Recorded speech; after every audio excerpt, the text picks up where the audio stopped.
The papacy of Pope Francis for peace. For peace, Pope Francis reiterated what had become a catchphrase throughout his pontificate of peace at his last public visit.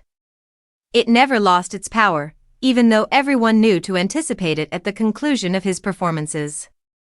The Pope reiterated his many pleas over the years for global leaders to put down their weapons and engage in diplomacy during the Easter Urbi et Orbi blessing, which took place the day before he passed away. His voice, however faint, reverberated over St. Peter's Square and screens worldwide, despite his difficulty speaking and the fact that he had requested someone to deliver his message on his behalf. Pope Francis led the international Catholic movement for peace advocacy from the very beginning of his 12-year papacy. He showed his unwavering faith in the value of communication, the strength of reconciliation, and the need of putting an end to all kinds of violence via his words, acts, and actions. Pope Francis was known as the Pope of the Peripheries because he constantly made time to commemorate those who were impacted by war.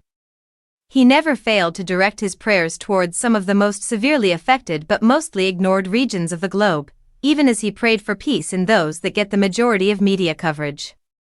In April 2019, as the leader of a nation engulfed in a terrible civil conflict, he knelt to kiss the feet of South Sudanese leaders, one of his most iconic actions and a particularly memorable moment of his pontificate. In an act of humility, the Pope kissed the feet of President Salva Kiir and his opponent, Riek Machar, as he welcomed them to the Vatican.